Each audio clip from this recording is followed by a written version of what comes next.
Bonjour tout le monde, bienvenue à cette conférence. Je m'appelle Maëlle Fouquenet, je travaille pour Data Activist. C'est une agence de consultants, on travaille principalement avec le secteur public et c'est pour ça que je vais vous parler de politique publique notamment. Je vais vous parler de données genrées et de comment elles peuvent améliorer les politiques publiques et la vie de la moitié de la population, puisqu'en France, il y a 51% de femmes, sachez-le. On va parler de données qui manquent, de données qui sont mal utilisées ou pas utilisées. On va parler de pourquoi il y a cette absence de données, mais aussi qu'est-ce qui se passe quand les politiques publiques s'emparent de ces données et en quoi ça peut améliorer la vie quotidienne. Et essayer d'élaborer quelques pistes sur comment on pourrait améliorer la collecte de ces données et ce sujet en général.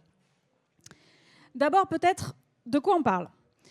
Données genrées, en fait, sont des données brutes qui sont collectées et présentées de manière désagrégée par sexe. Ça paraît un peu évident, mais je pense que c'est bien de le rappeler. Qui prennent en compte les stéréotypes et les autres biais potentiels, qui reflètent les questions et les problématiques liées au genre.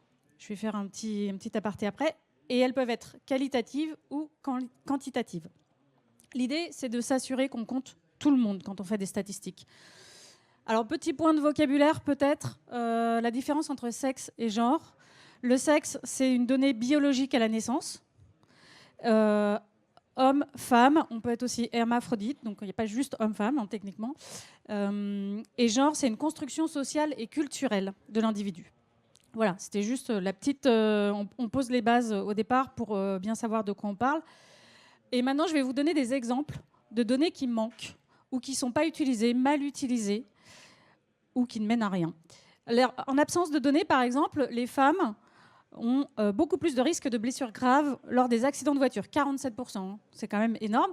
Plus de risques aussi de mourir dans l'accident de voiture, accessoirement. On le sait depuis un moment, il y a eu des études en France, aux États-Unis, dans plusieurs pays. Et pour autant, il n'y a toujours pas une obligation d'utiliser des mannequins femmes pour les crash tests voiture, par exemple. Ce qui a été utilisé très longtemps, c'était un mannequin plus petit que les hommes. Mais ça ne marche pas parce qu'en fait, une femme, ce n'est pas un homme en plus petit, biologiquement parlant. Et alors, depuis 2011, il y en a qui utilisent un petit peu, mais ce n'est pas obligatoire. Il y a une nouvelle réglementation européenne qui est en cours actuellement, là vraiment actuellement, qui dit que les fabricants de voitures devraient faire attention à ne pas désavantager les femmes et les personnes âgées dans leur système de protection. Personnellement, je trouve ça un petit peu alambiqué. Bon, je ne sais pas comment ils vont interpréter ça. Peut-être qu'on aurait pu juste dire que c'est obligatoire d'utiliser un mannequin femme pour les crash tests et pas sur le siège passager. Parce que c'est ce qui se passe souvent, accessoirement. Des mannequins, ça existe, hein, des mannequins femmes, des mannequins enfants avec des centaines de capteurs dedans, ça existe. Mais c'est très coûteux. Donc voilà, là, par exemple, une politique publique pourrait agir sur cet élément-là. Et moi, en tant que consommatrice, je pourrais choisir ma voiture en fonction du degré de protection qu'elle m'offre. Ça pourrait être quelque chose d'intéressant pour moi. Parfois, on a des données et elles ne sont pas utilisées, elles ne sont pas analysées. Par exemple, là, il y a des Américains qui ont sorti une étude en 2020, donc c'est très récent, sur les effets secondaires des médicaments et les effets indésirables. Ils ont notamment fait une revue de 107 études. Et sur les 107 études, il y en a 72% qui n'indiquent pas le sexe dans l'analyse. Donc ça ne veut pas dire qu'ils ne l'ont pas collecté, mais ça veut dire qu'ils n'en font rien. C'est quand même dommage parce qu'en fait, les femmes ont un risque de surconsommation médicamenteuse 2 fois plus élevé que les hommes. Et il y avait même eu des études qui avaient été menées en 2009, notamment il y avait une question au Sénat sur ce sujet. Il y a quand même des milliers de morts par an juste sur les consommations de médicaments qui ne sont pas adaptés. Donc là, par exemple, on pourrait avoir une action publique pour obliger à avoir des analyses désagrégées par sexe sur les effets des médicaments. Et de là, on pourrait aussi imaginer avoir une posologie des médicaments adaptés. Parce que les femmes ne réagissent pas pareil que les hommes. Donc un somnifère, quand une femme le prend, ça ne fait pas la même chose que chez un homme. Ça ne dure pas la même durée, par exemple, les effets, etc. Donc c'est des choses qu'il faut prendre en compte. L'objectif, sauver des vies, parce qu'il y a quand même entre 8 000 et 13 000 décès qui étaient estimés en 2009. Faire des économies, parce qu'il y a beaucoup d'hospitalisations. Et puis améliorer la santé en général. Alors parfois, on a des données, on les analyse et on ne fait rien. Aux États-Unis, par exemple, il y a un algorithme MELD qui a été créé en 2002 qui sert à prioriser les patients sur les listes d'attente pour les greffes de foie. Cet algorithme fonctionnait très bien. Et puis en 2008, on s'est rendu compte quand même qu'il fonctionnait beaucoup mieux pour les hommes. Et on a assez vite trouvé pourquoi. C'est parce qu'en fait, il y a des critères d'évaluation qui répondent mieux chez les hommes que chez les femmes. Concrètement, il y a un critère basé sur la créatinine. Les hommes en produisent plus parce qu'ils ont plus de muscles, biologiquement parlant. Et du coup, ils sont mieux détectés. Le test est plus efficace chez eux. Donc en fait, dans la liste de priorisation, ils ressortaient toujours mieux. Et on n'a rien fait jusqu'en 2020. Donc de 2008 à 2020, on savait qu'il y avait ce biais dans l'algorithme. On savait pourquoi, mais il ne s'est rien passé. Parfois, des données aussi, on en manque parce qu'elles servent à évaluer et on n'a pas d'évaluation. On n'évalue pas ce qu'on essaye de mettre en place. Sur, par exemple, les arrêts à la demande la nuit pour les femmes dans les transports en commun, il y a plusieurs collectivités qui l'ont mis en place. J'ai cherché pas mal, j'ai pas trouvé. Alors peut-être qu'il y a des évaluations qui sont faites, mais j'ai pas trouvé d'évaluation sur cette politique mise en place. Ça serait intéressant de savoir si ça marche, si c'est utilisé, à quel endroit c'est utilisé, est-ce qu'il y a des lignes où ça marche plus que d'autres, à quels horaires. La seule évaluation, on va dire, que j'ai réussi à trouver, c'était un commentaire qui disait que ouf, les femmes n'utilisaient pas trop le système. Je ne sais pas, mais moi, je ne trouve pas ça très satisfaisant en termes d'évaluation quand même. Ça me laisse un peu perplexe. Parfois, il y a des données en open data qui disparaissent aussi. Donc là, par exemple, il y a une étude qui avait été menée sur les filles et la science dans l'éducation, qui n'a pas été reconduite puisque les données qui avaient servi à l'étude ont disparu de l'open data. Alors bon, parfois c'est dans le sens inverse. Parfois il manque des données sur les hommes. C'est pas souvent quand même, faut le dire. Mais ça arrive. Donc par exemple l'ostéoporose, les hommes sont moins diagnostiqués parce qu'on part du principe que c'est une maladie de femme liée à la ménopause. Alors qu'en fait, les hommes ont aussi de l'ostéoporose. Sachez-le, messieurs, ça peut vous arriver. Alors pourquoi ce constat? Parce que des exemples, j'en ai à l'appel, je pourrais en faire pendant une demi-heure. D'abord, je vais citer Simone de Beauvoir qui avait tout dit, je pense, en une phrase. La représentation du monde, comme le monde lui-même, est l'œuvre des hommes. Ils le décrivent de leur propre point de vue, qu'ils confondent avec la vérité absolue. Je pense que cette phrase, il y a tout dedans. Elle est très claire et elle résume tout à fait le pourquoi du comment. De là, on peut aussi comprendre pourquoi, dans les tests médicamenteux, par exemple, pendant très longtemps, on se dit un homme et une femme, c'est pareil. Bon, les femmes, il y a des cycles, des hormones, des règles, tout ça, c'est un peu compliqué. Mais bon, on va faire comme si, et puis hop, ça va passer. Mais à force de faire ça, on arrive dans des situations quand même parfois aberrantes. La NASA avait, en 2019, si je ne me trompe pas, prévu de faire sortir 2 astronautes femmes de la station. Et puis au moment de sortir, alors annonce, conférence de presse, tout ça, super. Et au moment de sortir, non, en fait, on n'a pas de tenue pour elles. On n'a que les tenues pour les hommes. Et ça ne marche pas, en fait. C'est pas adapté. Donc ça présente un risque si elles sortent avec des tenues d'hommes. Donc on peut pas les faire sortir. On parle de la NASA. Enfin, je sais pas, moi, je trouve ça assez fou quand même comme exemple. Alors, ça paraît anecdotique, mais en fait, toutes ces données, si elles sont absentes, c'est hyper important. Parce qu'en fait, ce qu'on ne voit pas, on ne le règle pas. Ça, c'est la base. Du coup, il n'y a pas de problème, je dirais, si on ne voit rien. C'est pratique. Pourtant, il y a quand même plus de la moitié de la population qui sont des femmes. Les données, si on n'a pas de données genrées, il n'y a pas de prise en compte des besoins spécifiques, il n'y a pas de structure adaptée, on n'a pas d'équipement, on n'a pas le matériel qui convient, ça engendre des risques sanitaires, ça engendre des mises en danger potentiellement, et puis un cadre de vie dégradé dans l'ensemble. On fait toujours un peu moins bien, ou un peu adapté, mais on tire un peu dans les coins pour que ça marche, quoi. Les données sont hyper importantes en termes de décision. C'est là-dessus que s'appuient les politiques, les décideurs, les associatifs, les patrons d'entreprise, tout le monde en fait. Il faut des données pour savoir ce qui se passe et savoir ce qu'on fait et quelle option on choisit. Les données genrées, elles sont utiles pour faire l'état des lieux, constater qu'il y a quelque chose, qu'il y a un problème, qu'il y a quelque chose à traiter, pour élaborer des politiques publiques. Comment est-ce qu'on va s'occuper de ce problème? Comment on va répondre? Comment on va essayer de pallier à un manque, etc. Orienter les investissements, parce que si on met en place une politique, il faut la financer. Et puis ensuite, surveiller la mise en place de cette politique publique, l'évaluer, éventuellement l'ajuster, la réajuster, réadapter, pour qu'elle soit le plus efficace possible. Le but du jeu, c'est l'égalité des femmes et des hommes dans la société. Alors quand les politiques publiques s'emparent des données genrées, il y a des choses qui marchent et qui marchent très bien et qui sont assez chouettes et qui peuvent nous inspirer. Les transports, si je prends les transports publics par exemple, on sait que les transports publics sont majoritairement pris par des femmes. Ça a été prouvé dans plusieurs études. L'OCDE dit même que le genre passe avant le revenu ou l'âge. Donc c'est quand même quelque chose de très très important.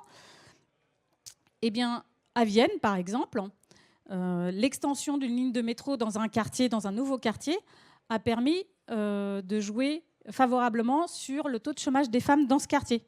Parce que tout à coup, elles avaient un nouveau mode de transport qui leur permettait d'aller chercher du travail plus loin, de se déplacer plus facilement et d'ouvrir leurs possibilités. Donc c'est intéressant. Là, on voit qu'on a des données, on a réfléchi à ce qu'on pouvait faire derrière. On a mis en place une politique publique d'allonger la ligne de tramway, de métro, pardon, et il y a un impact sur la population. Ça, je ne sais pas, vous en avez peut-être déjà entendu parler, c'est le fameux déneigement qui favorise l'égalité. Alors ça fait un peu rire, hein. Moi je ne vais pas le prononcer en suédois parce que je ne parle pas suédois, donc je vais m'abstenir. Mais l'idée est partie d'une discussion sur l'égalité dans le service technique, en gros, d'une commune en Suède. Et puis à un moment, quelqu'un dit, mais si on déneigeait dans l'autre sens, parce que là on fait toujours les routes en premier, bon, on ne s'est jamais posé la question de pourquoi on commençait par les routes, faisons d'abord les trottoirs. Ok. Faisons les trottoirs, voyons ce qui se passe. En fait, ce qui se passe, c'est que les routes sont utilisées majoritairement par des hommes dans leur voiture. Les trottoirs sont majoritairement utilisés par les femmes, les personnes âgées, les enfants. Et il se trouve que quand on glisse sur un trottoir et qu'on est une femme ou une personne âgée, on a plus de risque de se casser un os, de se faire une fracture, et du coup d'aller à l'hôpital que quand on est un homme en bonne santé et robuste. Et bien, ils se sont rendus compte qu'en fait, cette année-là, cet hiver-là, ils ont fait des grosses économies en termes d'hospitalisation. Et ça, c'était une évaluation basse des économies, sans prendre en compte les arrêts de travail, par exemple, et les soins hors hôpitaux, parce qu'il y a plein de gens qui ne vont pas à l'hôpital parce qu'ils tombent et qui se font mal au poignet, qui se foulent l'épaule ou je ne sais quoi. Donc ça, c'est un exemple concret. Et du coup, ça a été étendu. Il y a une majorité de communes qui utilisent ce système maintenant. Je sais qu'à Toronto et à Boston, ils étaient en train de le mettre en place aussi ces dernières années. Donc c'est quelque chose qui a fait ses preuves. Si on prend les cours de récré, vous avez peut-être entendu parler à un moment des fameuses cours de récré où le terrain de foot prend 80% de la place. Et du coup, les autres enfants qui ne jouent pas au foot, ils sont un peu dans les coins, sur les côtés. Voilà. Il y a eu plusieurs études là-dessus. Edith Marojoul a beaucoup travaillé là-dessus. Et notamment en Ille-et-Vilaine, par exemple, avec la ville de Rennes et le département, ils ont travaillé sur les collèges en réfléchissant à un autre cahier des charges. Et ça a donné un collège, ça a donné 3 collèges neufs avec des cours remaniés. Donc, c'est pas qu'il y a une disparition du terrain de foot, c'est juste qu'il n'est pas mis au milieu. Et au milieu, on essaye plutôt de mettre des activités qui vont favoriser la mixité. Le but du jeu, c'était que les cours d'école soient plus mixtes. Il n'y ait pas les garçons d'un côté, les filles de l'autre. Et qu'il y ait aussi des sanitaires plus grands pour les filles. Parce que les filles, sinon, passent la moitié de la récré à faire la queue pour faire pipi. Alors, c'est pas très drôle, en fait. Et résultat, les filles et les garçons se mélangent beaucoup plus dans la cour. Donc, plus de mixité. On peut espérer aussi que derrière, ça permette aussi plus de relations apaisées et épanouies quand les enfants grandissent. Voilà, d'être sur des choses plus mixtes, on se parle mieux, plus facilement, on comprend mieux l'autre. Un dernier exemple, peut-être, vous en avez peut-être entendu parler, c'est le budget sensible au genre. C'est alors, petit rappel quand même, en France, depuis 2014, les communes de plus de 20 000 habitants doivent présenter un rapport de situation en matière d'égalité femmes-hommes. Ça peut être un outil pour présenter ce rapport, de parler du budget. Le Haut Conseil à l'égalité conseille d'ailleurs de récolter et publier des données ventilées par sexe afin de rendre visibles les inégalités et donc de travailler sur ce sujet des inégalités. Concrètement, depuis en 2014, Yves Rebaud, qui est géographe au CNRS, avait publié un livre pour parler de la ville faite pour les garçons. Et on a évalué que l'argent public était dépensé majoritairement au profit des hommes. C'est-à-dire que l'argent public mis dans les structures, les équipements collectifs, qui sert à subventionner les mairies, subventionner les clubs sportifs, les pratiques sportives, etc., allait plus favorablement à des pratiques masculines. Donc l'idée, c'est de rééquilibrer, en fait, de proposer des modifications et de former. Former, c'est hyper important. À Vienne, ils font ça depuis 2006. Et par exemple, ils ont mis en place les crèches gratuites. Les crèches gratuites, ça permet aux femmes de retourner vers l'emploi. C'est une mesure très concrète. Et ça a un vrai impact sur le taux d'emploi des mères qui ont des enfants de moins de 6 ans. En France, Rennes, Lyon et Strasbourg ont démarré des initiatives sur des parties de leur budget. Donc ça peut être les subventions, le sport, etc. Comment agir et collecter et mieux utiliser des données? Alors il y a plusieurs leviers d'action. Sensibiliser et former les agents, c'est hyper important. Les décideurs aussi, les élus, savoir de quoi on parle. On peut utiliser la commande publique à travers des clauses, des questionnaires, comme au ministère de la Culture, ministère de l'Économie. On peut essayer de récolter des données dans les appels à projets, par exemple. On peut aussi instaurer des critères d'attribution sur les subventions, ce que fait le ministère de la Culture. Ce que fait aux États-Unis le National Institute of Health, qui ne finance que des essais qui incluent les femmes et les minorités, et qui propose aussi une boîte à outils pour pouvoir recruter ces populations. Et on pourrait imaginer que l'index d'égalité professionnelle s'applique au secteur public, puisqu'il ne s'applique qu'au secteur privé actuellement. Plus simplement, on peut peut-être penser juste à vérifier, en fonction des données qu'on essaye de récolter, si on a une colonne, sexe ou genre. On peut peut-être juste démarrer par ça. Parce que moi, j'ai quand même vu des choses où il n'y avait pas la colonne, tout simplement, où elle avait été rajoutée après coup, et du coup, elle n'était pas remplie, donc elle était inutilisable. Qu'est-ce qu'on fait après avec tout ça? On les utilise, parce que là, par exemple, cet outil Sophie, c'est un observatoire local sur la politique, sur la situation professionnelle des femmes, qui est hyper intéressant, qui regroupe des tas de données. Mais je ne sais pas si les élus, si les décideurs locaux l'utilisent, s'ils le connaissent bien. Donc ça serait bien de le mettre peut-être en avant. D'un point de vue local, les données genrées, ça peut être aussi un vecteur de communication, un argument de recrutement, ça peut être un levier économique. On a vu que les femmes retrouvaient plus facilement du travail quand on leur offrait la possibilité de garder leurs enfants. Pour moi, les grandes étapes sur ce sujet des données genrées, c'est rendre visible le sujet, sensibiliser, former, instaurer des standards. Je peux en parler plus tard en aparté si vous voulez ou dans les questions. Développer une expertise, avoir des financements et s'investir. S'investir dans tous les domaines. Et là, je vous fais un petit passage open data parce que les données genrées, ça sert aussi, et c'est utile en open data, pour les citoyens, les assos, les journalistes, par exemple, la cartographie vous l'avez sûrement vu ou entendu, la cartographie des noms des villes, des places, en fonction du genre de la personne, de la personnalité qui est nommée. Donc en rouge, c'est les femmes. C'est Paris. Voilà, je pense que là, juste en un visuel, on voit bien où on veut en venir. Là, ça a permis les données les listes électorales pour les législatives. Ça a permis une enquête journalistique pour démontrer, par exemple, que les femmes étaient investies dans les circonscriptions le moins gagnables. Donc il y a des gens qui peuvent utiliser les données après mises en open data pour en faire des analyses. Ça, c'est un petit bot Twitter que je montre parce que je l'aime beaucoup. Pendant la journée de la femme, toutes les entreprises souvent communiquent sur les super actions qu'elles font en faveur des femmes, etc. Et là, ils ont utilisé le répertoire de déclaration obligatoire des écarts de salaire hommes-femmes en Angleterre. Et ils retweetent automatiquement avec l'écart, en général en défaveur des femmes, mais ils retweetaient aussi si c'était en faveur des femmes. Hein. Mais du coup, voilà, ça permettait de remontrer cette info, mais d'une manière un peu différente. J'ai trouvé ça assez rigolo et assez malin. Le dernier mot que je voudrais dire, et puis je pense qu'après on sera aux questions-réponses, je dois être dans le timing, c'est que cette question des données genrées, c'est pas juste un truc de femmes, c'est vraiment une question collective. ça doit être la responsabilité de tout le monde et pas juste d'un groupe. C'est pas juste une question pour les femmes et c'est pas juste aux femmes de se dépatouiller avec ça et de faire quelque chose à propos de ça. C'est vraiment un questionnement collectif qui doit être porté et qui permettra que tout le monde avance. Parce qu'en fait, quand on fait quelque chose pour les femmes, les vieux, les enfants dans une société, bah, ça profite à tout le monde. Et ça a été démontré dans toutes les études qui ont été menées à Barcelone, ville inclusive, Vienne, ville super inclusive, etc. On se rend compte que tout le monde en profite, en fait. Donc, autant travailler pour tout le monde, c'est quand même mieux. Voilà. Je pense que je suis pile dans les clous, voire même en avance, incroyable.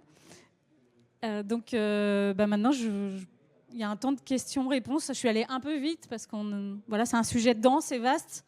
Mais si vous avez des questions, et puis je reste dans le salon toute la journée. Donc je sais qu'il y a un micro derrière, si vous voulez.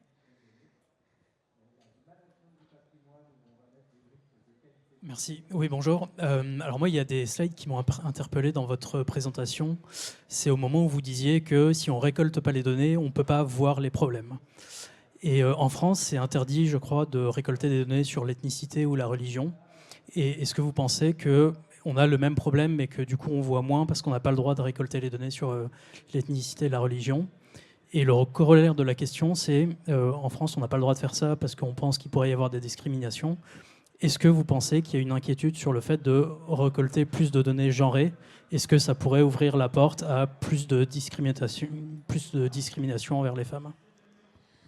Alors, il y a une question, effectivement, comme là, c'était une présentation rapide, il y a plein de choses que je ne pouvais pas aborder ou approfondir. Sur les données genrées, effectivement, cette question de la collecte, elle se manipule avec un vrai questionnement derrière. Par exemple, quand on parle des féminicides, etc., c'est hyper important de savoir de quoi on parle et de savoir s'il y a un risque derrière de réidentification des personnes si jamais on récolte des données et qu'on fait un fichier. Parce qu'effectivement, on peut derrière mettre en danger potentiellement les personnes dont on a récolté les informations. Donc ça, c'est tout un questionnement sur la méthodologie de la récolte, je pense, des données, sur le traitement des données, qui doit être mené. Je n'ai pas de réponse toute faite pour tout, mais par contre, moi, mon but, c'est d'ouvrir le sujet pour qu'on en parle et pour que collectivement, justement, il y ait des choses qui sortent. Il y a des méthodes qui sont déjà éprouvées ou qui sont en cours. En Amérique du Sud, notamment sur les féminicides, il y a énormément de travail de fait. Ils sont assez en avance, parce que c'est un sujet qui a été porté très tôt par les collectifs associatifs, etc., notamment au Mexico. Donc eux, ils ont déjà des standards, par exemple. Et en Europe, il y a un standard qui n'est pas très connu, je crois, mais qui existe. Donc là, par exemple, une de mes prochaines étapes, ça va être d'essayer de réfléchir et de travailler sur ces questions standards pour voir comment on travaille là-dessus. Et derrière, il y a effectivement la question de est-ce qu'on va mettre en danger les personnes? Du coup, quelles données on demande? Quelles données on garde? Quelles données on traite? Comment on fait? Donc ça, c'est une vraie question. Sur la question, la première question, ethnie, race, etc., moi, mon sujet, il est déjà assez vaste. J'avoue que je ne me suis pas élargie exprès parce que sinon on part dans tous les sens, mais c'est une question que j'entends et effectivement qui peut se poser. Il y a le cadre légal qui répond en France, donc voilà. Après, aux États-Unis, il y a des études statistiques par race.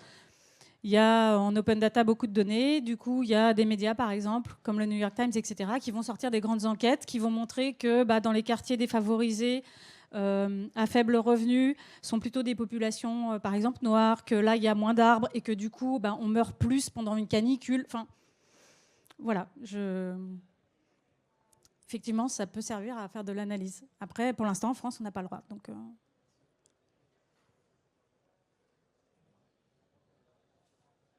est-ce qu'il y a d'autres questions ?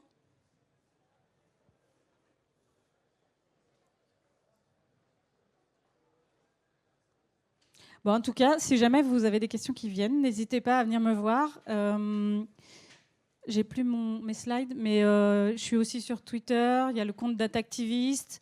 Voilà, donc il ne faut pas hésiter à venir me voir. Peut-être juste vous montrer quelques ouvrages de référence. Et sur le budget sensible, le centre le centre Hubertine, je me souviens jamais de son nom, Auclair, je rate toujours le nom de famille, a fait un gros travail en 2015-2016 pour accompagner les collectivités, travailler sur de la méthodologie, sur comment on fait concrètement quand on parle de données de budget sensible. Il y a plusieurs méthodes, plusieurs approches. Donc voilà, ils ont développé quelque chose qu'ils partagent. Donc n'hésitez pas à aller voir aussi de leur côté en termes de ressources. Et ils ont beaucoup de choses à apporter et à partager. Merci beaucoup.